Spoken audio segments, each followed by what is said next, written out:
बिस्मिल्लाहिर्रहमानिर्रहीम। पिछली वीडियोज़ में उल्टी के बारे में हमने देखा था कि उल्टी को उल्टी क्यों कहते हैं, इसके फ़वाइद क्या हैं और इसके इलाज में कहाँ कहाँ गलती की जाती है। आज देखेंगे कि उल्टी कितनी टाइप्स की होती हैं और क्या एक जो मेडिसन है वो हर तरह की उल्टी पे जो है वो काम कर सकती है। और देखें, जो उल्टी होती है ये मर्ज़ नहीं है। पहले तो ये एक बात क्लियर कर लें, ये मर्ज़ नहीं, ये अलामत है। इसके जो पीछे सबब है वो उसका मर्ज़ होता है। जब तक वो दूर नहीं किया जाएगा तो उल्टी कभी भी नहीं रुकेगी, नाकामी फिर मुक़द्दर है। ऐसी सूरत में अगर सिर्फ़ उल्टी को रोकने की कोशिश की गई, इसकी जो सिम्टम्स है उसको दबाने की कोशिश की गई, तो फिर इलाज मुमकिन नहीं है। तो देखें, उल्टी 3 तरह की होती है। आज जिसके बारे में हम डिस्कस करने जा रहे हैं वो बलगमी या इंतहाई सर्दी वाली उल्टी है। इसमें होता क्या है कि मैदा के जो नर्व टिश्यूज़ होते हैं ये उनका मसला है। तो हमें कैसे पता चलेगा कि ये इंतहाई सर्दी वाली उल्टी है? तो मैं आपको कुछ जो है अलामात बता देता हूँ, उससे फ़ौरी पता चल जाएगा कि ये इंतहाई मैदा की सर्दी वाली उल्टी है।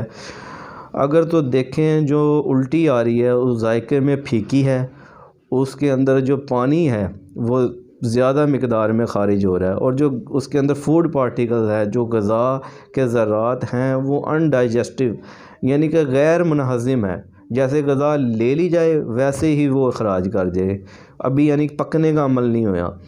कच्ची ग़ज़ा जो होती है, क्योंकि कानून फ़ितरत के मुताबिक हर चीज़ जो है वो हरारत और गर्मी से पकती है, लेकिन सर्दी की वजह से वो ग़ज़ा गैर मुनहज़म होगी, उसके टुकड़े टुकड़े होंगे।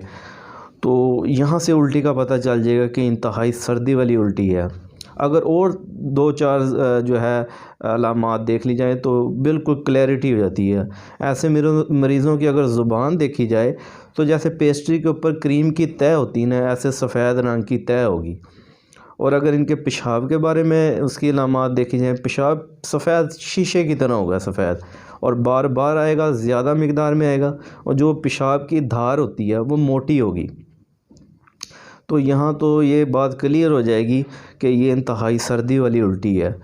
तो ये होती क्यों है? ये वो लोग जो ज़्यादा सर्द ग़ज़ा का इस्तेमाल करते हैं, दूध और दूध की बनी चीज़ें ज़्यादा इस्तेमाल करते हैं, कस्टर्ड, खीर, बेकरी और डेयरी का सामान ज़्यादा इस्तेमाल करते हैं, और चावल का इस्तेमाल ज़्यादा करते हैं, ये उन लोगों में ज़्यादा पाई जाती है। और कुछ जो देखे हैं कि लोग जो ज़्यादा कोल्ड ड्रिंक्स और मिल्क शेक बहुत डेली पीते हैं, तो उन लोगों के जो मैदा में इंतहाई सर्दी हो जाती है, उनके नर्व टिश्यूज़ जो है उनमें प्रॉब्लम बन जाता है, जिसकी वजह से वो उल्टी आना शुरू हो जाती है।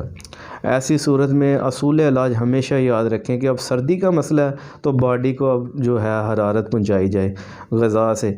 ऐसी ग़ज़ा इस्तेमाल की जाए जो गर्म खुशक है, जैसे करेले, चूंगा, मेथी, और इसी तरह कीमे का इस्तेमाल किया जाए। बड़ा गोश्त भी इस्तेमाल हो सकता है।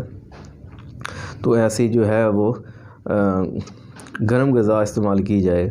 और एक कहवा जो है वो मैं आपको बता देता हूँ, आपने अजवाइन जो है उसका 1/4 चम्मच लेना है, और जंगली पुदीना आधी चम्मच ले लें, दार चीनी का 3 इंच का टुकड़ा, गुड़ या चीनी से मीठा कर लें। दिन में 3 से 4 दफ़ा, यानी हर 3 घंटे के बाद जो है मरीज़ को इस्तेमाल करवाया जाए। इंशाअल्लाह जो इंतहाई सर्दी की वजह से उल्टी है वो इंशाअल्लाह इसी से ही ठीक हो जाएगी। आराम ना आने की सूरत में अपने किसी भी करीबी मुआलिज से आप रब्ता कर सकते हैं, लेकिन खाने पीने में असूल इलाज हमेशा याद रखें।